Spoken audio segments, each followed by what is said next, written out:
जय हिंद दोस्तों, मेरा नाम आदित्य और मैं आपके अपने YouTube channel MP research centre में सभी का स्वागत करता हूं। ये बेसिकली ये चैप्टर उन बच्चों के लिए है जो बीटेक कर रहे हैं या बीटेक थर्ड ईयर हो, तो उनके लिए है, जिसका एक बुक होता है जो हीट एंड मास ट्रांसफ़र का टॉपिक नंबर पहला लाया हूँ। उसमें से हम ये बेसिकली उसमें हम डीप में नहीं जाएंगे, हम उसका एक डेरिवेशन लाए हैं जिसमें होता है कि सर हीट ट्रांसफ़र कितने प्रकार के होते हैं। तो हीट ट्रांसफ़र 3 प्रकार के होते हैं, मतलब उनका जो मोड्स होता है 3 मोड्स होते हैं। Number 1 conduction, convection and radiation. Sir ये कंडक्शन क्या होता है? कंडक्शन में आते हैं फोरियर्स लॉ। तो फोरियर्स लॉ का स्टेटमेंट क्या था sir? Qx equal to minus K A D T by D X. के क्या होता है? थर्मल कंडक्टिविटी एंड ए क्या होता है? एरिया होता है, और D T by D x क्या होता है? Temperature gradient. सर ये क्यू क्या है? Rate of heat transfer. ठीक है, अब कन्वेक्शन में आता है तो सर ये कन्वेक्शन में क्या होता है? कन्वेक्शन में आते हैं न्यूटन्स कूलिंग्स लॉ। तो न्यूटन्स कूलिंग्स लॉ ने बताया कि H A into delta T. Delta T क्या होता है? टी टू माइनस टी या टी एस माइनस टी, ये सरफेस होता है। ठीक है, तो एच क्या होता है सर? एच होता है कोफिशिएंट ऑफ थर्मल कंडक्टिविटी, या नहीं, coefficient of convection heat transfer. क्या बोलेंगे? Coefficient of convection heat transfer. और ए क्या होता है? एरिया होता है। ठीक है, तो चलिए हम इसका जनरल फॉर्म देखते हैं कंडक्शन का। किसका देखते हैं? कंडक्शन का ये जनरल फॉर्म होता है, बहुत इंपॉर्टेंट है, बहुत इंपॉर्टेंट है। कौन सा? Cartesian form. ठीक है, हम ये देखेंगे कि हमारा एक ये 3D है। ठीक है, तो इसमें से एक क्यूब है। अब ये देखेंगे किस किस एक्सिस में ये बिलोंग करता है। तो एक्स वाई जेड और टाइम के स्पेस लिया जाता है। किसके सापेक्ष लिया जाता है? X Y Z and time के रिस्पेक्ट में लिया जाता है। तो सबसे पहले ये आता है कि सर जी एनर्जी बैलेंस क्या होता है? एनर्जी बैलेंस हम लोग थर्मोडायनेमिक्स के फर्स्ट लॉ से हम लोग जानते हैं कि एनर्जी बैलेंस कैसे किया जाता है। सपोज दैट आप मान लीजिए कोई मेरा ब्लॉक है।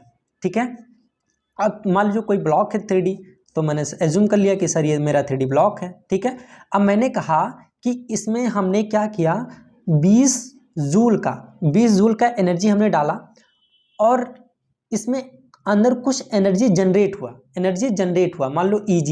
क्या एनर्जी जनरेट हुआ? Eg। ठीक है, और जाहिर सी बात है इसमें कुछ स्टोर भी होगा, तो मैंने लिख लिया Es, और निकला, मैंने कहा कि चलो निकला मान लो 15 जूल का। ठीक है, अब मैंने कहा इसका एनर्जी बैलेंस करके बताओ। तो एनर्जी बैलेंस कैसे होगा?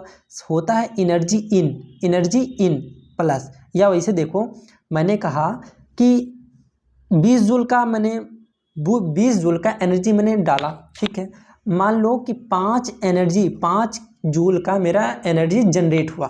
ठीक है, अब 15 जूल का निकल गया, तो ये ES क्या है सर? एनर्जी स्टोर कितना हुआ। ठीक है, तो इसका हम बैलेंस करके दिखाते हैं। ध्यान से देखो, मैंने कहा एनर्जी इन 20 गया। ठीक है सर, प्लस एनर्जी जनरेट हुआ 5 इक्वल टू इधर 15 है। अब मैंने कहा कि इधर देखो 20 और 5 25 होता है, और इधर 15 है, तो एनर्जी स्टोर कितना हुआ सर? जाहिर सी बात है यहाँ 10 हुआ। ठीक है, क्योंकि 10 और 15 कितना होता है? 25 होता है। तो इधर पूरा LHS बराबर RHS मेरा सिद्ध हो गया। इसी को कहते हैं एनर्जी बैलेंस। अब यहाँ सेम चीज़ है, एनर्जी बैलेंस हम कैसे करते हैं? एनर्जी बैलेंस हम करने का तरीका क्या है? देखो, मैंने कहा कि जब हम कोई हीट ट्रांसफ़र डालते हैं, Q क्या है? Q, चलो ठीक है भैया, Q ले लिए। ये Q अगर हम इकलौता लेंगे, मतलब अकेला लेंगे, तो इसे क्या बोलते हैं? Rate of heat flow in A direction, मतलब एक डायरेक्शन के लिए Q होता है। लेकिन अगर हम सबकी ओवरऑल बात करें, सबकी कुल डायरेक्शन कितना होगा, कुल सबके लिए क्या होगा, तो Q डैश इक्वल टू होता है Q dash into D tau, क्योंकि समय से क्या करते हैं हम? मल्टीप्लाई कर देते हैं। बहुत अच्छी, ठीक है सर जी, इतना तो समझ में आ गया। ठीक है, अब यहाँ आइए, देखो इसका एनर्जी बैलेंस हम लोग करते हैं। एनर्जी क्या होता है? Energy balance energy in plus, और क्या होता है? एनर्जी जनरेट, तो मैंने लिख लिया मान लो क्यू, क्या लिख लिया? क्यू। ठीक है, equal to energy store plus energy out. तो अब ये देखेंगे एनर्जी आउट। बहुत अच्छी बात है सर, इतना तो समझ आ गया। ठीक है, अब देखो एनर्जी इन मतलब ये कि कितनी एनर्जी, कितना हीट अंदर जा रहा है। तो देखो ये जो QX है, QY और QZ, ये कहाँ जा रहे हैं? अंदर, मतलब ये जो हीट है ये अंदर जा रहे हैं, मतलब इन हो रहे हैं। तो इसको हम लिखेंगे ऐसे, लिख लो Q डैश, सबको क्या लिख लो? Q dash. ठीक है, तो इसको लिखेंगे Q dash X plus Q dash Y क्योंकि ये x डायरेक्शन है, y डायरेक्शन, ये z direction, plus q dash z plus energy generate कितना हुआ अभी हमको नहीं पता, एनर्जी जनरेट, ठीक है, इक्वल टू एनर्जी स्टोर, अभी हमको नहीं पता कि सर एनर्जी स्टोर हमारी कितना हुई, ठीक है। सर एनर्जी आउट क्या है? तो एनर्जी आउट मतलब ये होता है कि जैसे मैंने एनर्जी जब अंदर इन किया तो जाहिर सी बात है कुछ एनर्जी उसमें से निकलेगी, ठीक है। तो मतलब ये देखो, ये y डायरेक्शन में कितनी एनर्जी निकली sir, Q Y plus D Y, X direction में कितना निकला, Q X plus D X, और z डायरेक्शन में कितना निकला, Q Z plus D Z. तो यहाँ लिखेंगे x डायरेक्शन में, तो यहाँ लिख देंगे q डैश, यहाँ लिखेंगे x plus D X plus y direction में क्या होगा, X Y dash plus D Y, इसको आप स्मॉल में लिखेंगे, plus q dash z plus D Z. ये हमारा तो इक्वेशन हो गया, मैंने अभी एनर्जी बैलेंस किया है बस। अगर आपको ये आ गया तो आप विद इन सेकंड 5-6 मिनट में आप इसको सिद्ध कर देंगे, ठीक है। देखिए अब हम समझने वाली क्या बात है, सर जी अगर हम इन सबको इधर लाएं तो ये हो जाएगा q डैश x माइनस, अगर x को इधर लाएंगे तो सब माइनस हो जाएगा, तो ये माइनस हो जाएगा, ये पूरा इधर आएगा तो माइनस हो जाएगा Q X plus D x dash, ठीक है, प्लस ये हो जाएगा q डैश वाई, वाई को इधर लाएंगे तो ये हो जाएगा minus q dash Y plus D Y, ठीक है। ये हो गया क्यू जेड, इधर क्या है क्यू जेड माइनस, ये इधर आएगा तो इधर जाएगा तो क्या होगा minus Q dash Z plus D Z equal to, अब देखो नहीं इक्वल कहाँ, प्लस एनर्जी जनरेट है ना, अभी लिखेंगे क्यू क्यू, ठीक है, इक्वल टू क्या बचा सर जी, एनर्जी स्टोर, इधर क्या बचा एनर्जी स्टोर, ठीक है। आई होप कितना समझ में आया हो, इतने की बात क्लियर है, ठीक है।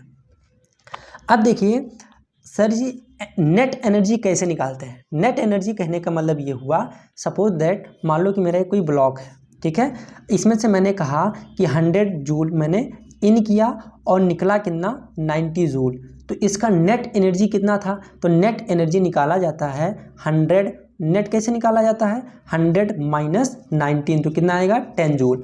तो कहने का मतलब नेट कैसे आता है, घटा के, तो ये जाहिर सी बात है ये घटा के आया है, तो ये नेट एनर्जी है एक्स डायरेक्शन का, ये आया है वाई डायरेक्शन का एनर्जी, क्यों, क्योंकि सर जी देखो भैया जैसे मान लो इधर 100 जूल गया, एक्स डायरेक्शन में 100 गया, ठीक है, और निकल गया 90, तो नेट कितना आया 10। वैसे ये देखो क्यू डैश गया अंदर, तो यहाँ लिखेंगे प्लस, सर जी इसको निकाल देंगे घटा देंगे तो हो गया माइनस, ये हो गया नेट एनर्जी, कोई दिक्कत यहाँ तक नहीं होगा, इसको घटा देंगे तो माइनस नहीं आ गया, सॉरी यहाँ दिख नहीं रहा था, ठीक है। अब देखो मैंने कहा कि इधर 100 जूल मैंने इन किया, 90 जूल उधर निकल गया, तो नेट एनर्जी कितना हो गया, घटा देते हैं, तो वैसे यहाँ देखो एक्स डायरेक्शन में क्यू डैश किया, निकला Q X plus D x, तो इसको घटा देंगे तो ये नेट एनर्जी नहीं निकल गया, तो ये नेट एनर्जी हो गया एक्स डायरेक्शन का, ये वाई डायरेक्शन का नेट एनर्जी हो गया, ये जेड डायरेक्शन का नेट एनर्जी हो गया, और प्लस एनर्जी जनरेट हुआ और एनर्जी स्टोर हुआ। आई होप कि यहाँ तक पूरा क्लियर है,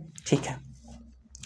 अब मैंने क्या किया सर, इसको कैसे स्पेंड करते हैं, Q X plus D x को कैसे स्पेंड किया जाता है, तो एक गणितज्ञ थे जिनका नाम था टेलर, जिनका नाम था क्या, टेलर, बहुत अच्छी बात। टेलर सीरीज क्या होता है, टेलर सीरीज उन्होंने अपना एक सीरीज दिया कि अगर कुछ इस तरीके से है तो उसको स्पेंड हम कैसे करते हैं, तो ध्यान से सुनो, ये होता है क्यू एक्स प्लस, इसको पहले लिखेंगे Q dash X plus del by del X, इसको लिखेंगे क्यू एक्स, ठीक है, इंटू डी एक्स, ठीक है, अपान 1 फैक्टोरियल, प्लस ये लिखेंगे डेल 2 बाई डेल एक्स 2, ये लिखेंगे Q x into d x by 2 factorial plus dot dot dot dot, मतलब यही की ओर बढ़ता जाता है, ठीक है। और यहाँ 2 फैक्टोरियल 3 फैक्टोरियल 4 फैक्टोरियल, यहाँ 2 होगा तो यहाँ 2 होगा, यहाँ 3 होगा तो यहाँ 3 होगा, बस। अब हमको ये समझने वाली बात है सर, ये जो डी एक्स है ये डी एक्स है, ये डी जेड है, और ये क्या है डी वाई है, ठीक है। अब मैंने ये देखो कि सर ये जो डी एक्स है ये बहुत छोटा है, बहुत छोटा है, बहुत छोटा है, तो जब ये बहुत छोटा है, अब ये बहुत छोटा स्क्वायर हो गया तो बहुत छोटा हो जाएगा, जो ये डेल है ये और छोटा हो जाएगा, और वहाँ अगर हम 2 से भाग कर दें तो और छोटा हो जाएगा, इसलिए हम इसको निगलेक्ट कर देते हैं। ठीक है, इसलिए हम इसको क्या करते हैं, निगलेक्ट कर देते हैं। तो हमारा जो इसका फाइनल आंसर आ जाता है वो क्या आ जाता है sir, Q dash X plus del by day x and Q x D x. ठीक है, अब हम इसको पूरा लिख सकते हैं सर, इसको हम लिख सकते हैं पूरा, ये हो जाएगा Q x day x minus, इसको पूरा एक्सपेंड किया मैंने, कितना आ गया सर, आ गया Q X dash plus del by day x and Q dash X D x. ठीक है, अब ऐसे y का कर लेंगे तो y का भी कितना आएगा सर, y का है क्यू डैश वाई, यहाँ माइनस है ना, तो यहाँ माइनस कोष्टक में लिख लेंगे। ठीक है, अब इसको हम एक लाइन थोड़ा पलट देते हैं। ठीक है, इसको हम पलट देते हैं। ठीक है, देखिए इक्वेशन लिख लेते हैं। इक्वेशन हमारा पहला Q X dash minus Q X plus D X plus Q Y dash minus Q Y plus D Y plus Q dash Z minus Q Z plus D Z plus energy generate equal to energy store. ठीक है, अभी मैंने just बताया, क्या बताया कि Taylor series से इसको हम कैसे एक्सपेंड करेंगे, ऐसे एक्सपेंड करेंगे। ठीक है, तो इसको हम लिख लेते हैं sir G Q X dash minus, अब इसको मैंने एक्सपेंड कर दिया तो ये हो गया Q dash X plus del by del X and Q dash X in D x. ठीक है, प्लस इसको हम लिखेंगे क्यू डैश वाई माइनस, इसको हम एक्सपेंड करेंगे तो क्या होगा Q Y dash plus D by D X del by del x into Y into D Y. ठीक है, इंटू डी वाई, क्योंकि यहाँ एक्स था तो यहाँ भी एक्स होगा, यहाँ डेल वाई डी एक्स है तो यहाँ भी डेल एक्स होगा, सॉरी यहाँ डेल एक्स होगा। ठीक है, प्लस अब यहाँ हम लिखेंगे, यहाँ देखिए अगर हम इसको टेलर सीरीज में एक्सपेंड करें तो ये क्या होगा sir ji, del dash Y plus del by del Y, क्योंकि यहाँ एक्स के रिस्पेक्ट में था तो यहाँ एक्स करेंगे, यहाँ वाई के रिस्पेक्ट में है तो यहाँ वाई के सापेक्ष करेंगे, और यहाँ लिखेंगे डेल वाई डी वाई। ठीक है, अब हम लिखेंगे इसको डी डैश जेड माइनस, अब मैं एक बार इसको एक्सपेंड करूँ तो ये हो जाएगा Q dash Z plus del by del Z into Q dash Z and to D Z equal to E S energy store. ठीक है, आई होप कि इतना बात क्लियर होगा। अब देखो अगर माइनस इसके अंदर जाएगा तो ये पूरा पूरा कट जाता है, ये पूरा पूरा कट गया, ये पूरा पूरा कट गया, माइनस अंदर गया तो ये हो गया minus del by del X and Q dash X D X plus ये हो जाएगा माइनस, यहाँ माइनस हो जाएगा। ठीक है, क्योंकि माइनस अंदर गया तो ये हो जाएगा del by del Y and Q dash Y D Y minus, इसका हो जाएगा सर, यहाँ मैंने लिखा नहीं इसको क्योंकि एनर्जी जनरेट है। ठीक है, तो यहाँ मैंने लिख दे रहा हूँ। ठीक है, अब ये हो गया Q dash Y and D Y minus del Y del Z and Q dash Z and D Z plus energy generate, ऐसे लिख दे रहा हूँ Q Q equal to energy store. I hope कि इतना बात क्लियर है। ठीक है, फोरियर्स लॉ क्या कहता है, फोरियर्स लॉ ये कहते हैं कि हमारा जो रेट ऑफ हीट ट्रांसफ़र होता है क्यू डैश इक्वल टू होता है minus K A D T by D x, लेकिन अभी मैंने बताया क्योंकि यहाँ हम जितने भी हीट मतलब हीट ट्रांसफ़र लेंगे वहाँ हम डी टाउ के सापेक्ष एक टाइम के साथ लेंगे। ठीक है, टाइम के साथ हम लेंगे, ऑल डायरेक्शन के लिए हम लेंगे डी टाउ। ठीक है, अगर वन डायरेक्शन की बात करता है, ए डायरेक्शन की बात करता है तो केवल क्यू का क्यू होता है, लेकिन यहाँ हम सभी कंसीडर कर रहे हैं तो यहाँ क्या होगा कि हमेशा क्या लिखेंगे क्यू इंटू डी टाउ के सापेक्ष में लिया जाता है। ठीक है, आई होप कितनी बात क्लियर है।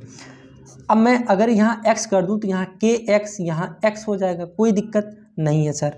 तो मैं यहाँ क्या कर दे रहा हूँ minus del by del X Q X का मान रख देता हूँ। यहाँ मैंने जो क्यू डैश एक्स होता है rate of heat transfer x direction में, उसका हमने फार्मूला रख दिया फोरियर सीरीज से, फोरियर फार्मूले से क्या होता है माइनस के ए, तो एक्स डायरेक्शन में इसलिए मैंने एक्स कर दिया and D T by D x into d x. I hope कितनी बात क्लियर हुई, ठीक है।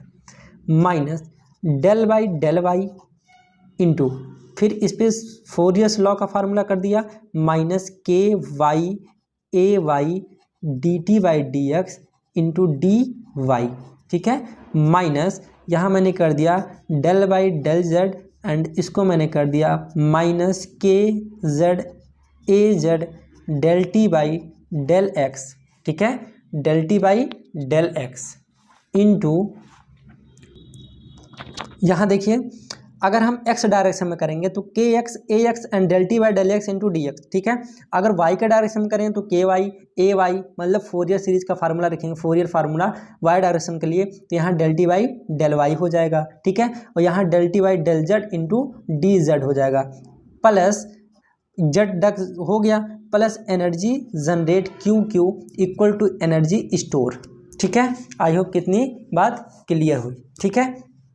अब मैंने क्या किया, देखो माइनस माइनस क्या हो गया, प्लस हो गया, माइनस माइनस क्या हो गया, प्लस हो गया।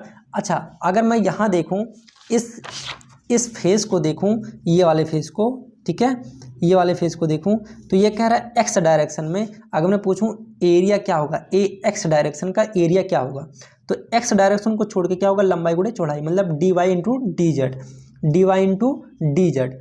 अगर ए वाई का पूछे तो क्या होगा sir ji, D x into D Z होगा।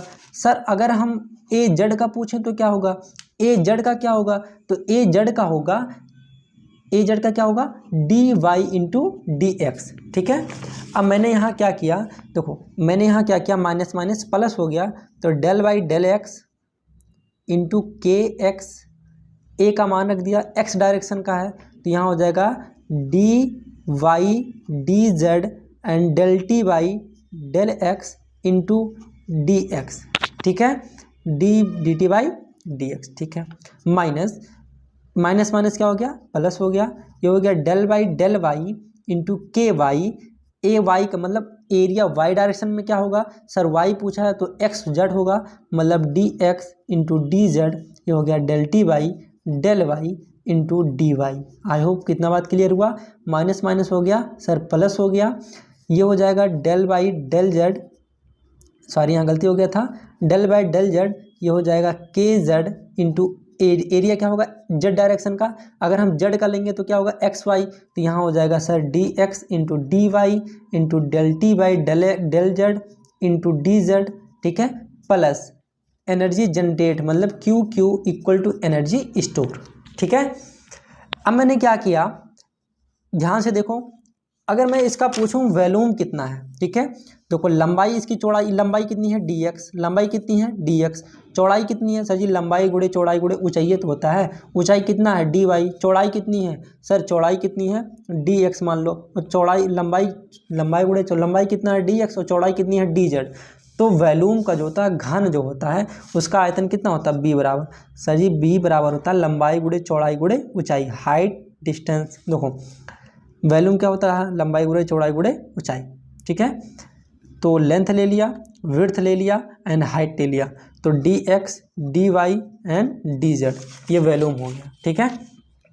तो यहाँ डेल वाई डेल एक्स, ये हो जाएगा के X D T by D x को मैंने आगे लाया, तो देखो डी वाई डी जेड यहाँ आ गया ना, तो इसको हम लिख देंगे डायरेक्ट वी लिख देंगे, इसको हम डायरेक्ट क्या लिख दिए वी, प्लस इसको मैंने देखो d x d Z D Y, इसको हम क्या लिख देंगे पूरा वी लिख देंगे, तो ये हो जाएगा डेल वाई इंटू के y into we into D T by D Y, ठीक है, प्लस देखो यहाँ टी रहेगा, ठीक है, क्योंकि टेम्परेचर ग्रेडियंट है वाई के with respect to y, plus यहाँ हमने लिखा sir del by del Z and के जेड, इसको हम लिख देंगे v and D T y d Z, plus energy generate Q q and energy store, ठीक है।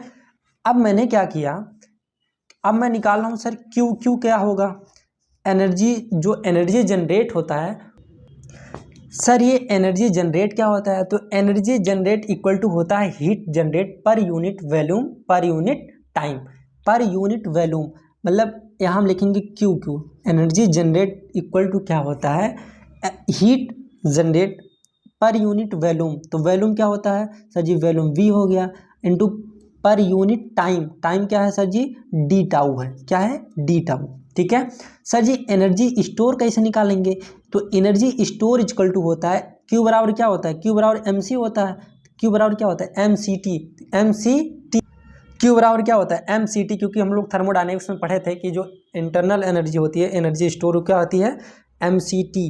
तो यहाँ हम डेल टी बाय और डी टाउ लेंगे, क्योंकि हमेशा डाउ के सापेक्ष हम लेंगे, टाउ टो कट जाएगा। ठीक है सर जी। मास आ गया, मास का तो यहाँ कोई खेल ही नहीं है, मास कैसे हटाएंगे, तो रो इक्वल टू क्या होता है, रो इक्वल टू होता है m/v, तो m का मान कितना हो जाएगा, रो इंटू वी, मल्टीप्लाई कर देंगे। तो मैंने क्या किया, m का मान मैंने रख दिया rho into we into C and D tau by D T by D tau into D tau.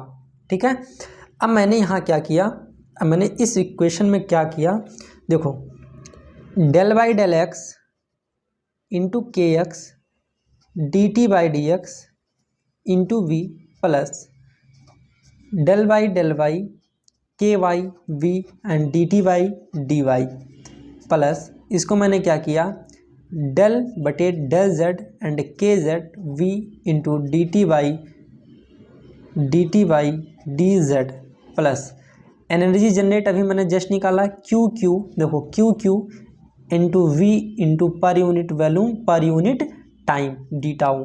I hope कि ये पूरा बात क्लियर हुआ। ठीक है, इक्वल टू ये जो एनर्जी स्टोर है वो क्या हो गया, rho into we into C and D T equal to D tau into D tau. ठीक है, देखिए आप लोगों ने एक चीज़ गौर नहीं किया, क्योंकि जो हम लोग अभी जस्ट अभी देखे थे कि सर हम कोई भी अगर एनर्जी लेंगे, हीट ट्रांसफ़र लेंगे, तो हम क्यू का क्यू नहीं लेंगे। क्यू फोरियर्स लॉ क्या था, Q equal to minus K A D T by D x, लेकिन यहाँ हम आर डायरेक्शन की बात करते हैं तो हम यहाँ टाइम लेते हैं। ठीक है, तो अर्थात क्यू एक्स की बात करेंगे तो क्यू एक्स का अगर हम फार्मूला लिखेंगे क्यू एक्स का, तो यहाँ डी टाउ छिपा हुआ हमने लिखा नहीं है, ये सॉरी यहाँ गलती हो गया, तो यहाँ लिखेंगे डी टाउ, यहाँ लिखेंगे डी टाउ, यहाँ लिखेंगे डी टाउ। तो यहाँ लिख देता हूँ, यहाँ आएगा डी टाउ, यहाँ आ जाएगा डी टाउ, यहाँ आ जाएगा डी टाउ। आई होप कि ये पूरा बात क्लियर हुआ। ठीक है, अब देखो डी टाउ इसमें भी है, डी टाउ इसमें भी है, डी टाउ इसमें भी है, डी टाउ इसमें भी है और डी टाउ इसमें भी है। ठीक है सर, बी इसमें भी है, वी इसमें भी है, बी इसमें भी है, बी इसमें भी है, बी इसमें भी है, तो d tau and v and D tau, v and D tau, v and D tau, v and D tau हमने क्या किया, भाग कर दिया। ठीक है, तो हमारा जो फाइनल आंसर आया वो del by del x into के X D T by D X plus del Y into के Y D T by D Y plus del Y बटे del Z into K Z D T by D Z plus हमारा energy generate Q Q equal to rho C D T by D tau. ठीक है, आई hope कि ये पूरा बात clear है। ठीक है, अब मैंने क्या किया, आइसोट्रोपिक हमने ये माना कि हमारा जो मटेरियल है वो आइसोट्रोपिक है, मतलब होमोजीनियस। सर ये आइसोट्रोपिक क्या होता है, आइसोट्रोपिक मतलब ये होता है कि अगर हम किसी भी मेटल की चारों ओर से स्टडी करें तो उसका सेम प्रॉपर्टी हो। ठीक है, तो यहाँ हम लिखेंगे आइसोट्रोपिक के लिए, तो जो हमारा होता है के एक्स एंड के वाई इक्वल टू के जेड इक्वल टू के, मतलब ये प्रॉपर्टी सब में क्या होती है, सेम होती है, जो थर्मल कंडक्टिविटी होती है। ठीक है, तो जब ये सेम होगा, जब ये पूरी सेम होंगे तो हम यहाँ से क्या ले लेंगे, कॉमन ले लेंगे, ये भी के हो जाएगा, ये भी के हो जाएगा, ये भी के हो जाएगा, तो के हमने क्या कर लिया, कॉमन ले लिया। ठीक है, तो इसको हम यहाँ लिख देते हैं, हमने जब कॉमन ले लिया तो यहाँ लिख देता हूँ, देखिए तो ये हो जाएगा के हमने कॉमन ले लिया, तो हमारा जो फाइनल आंसर आया वो del by del x into D T by D x.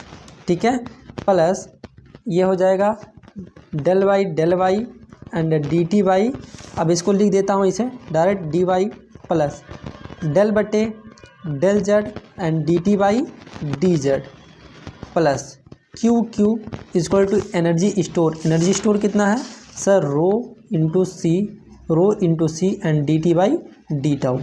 ठीक है, अब देखो यहाँ पे मैंने क्या किया, अब डेल डेल का यहाँ सब डेल है, यहाँ सब डेल है, सॉरी, ठीक है, तो यहाँ सब डेल है, यहाँ क्या है, डेल है, ठीक है।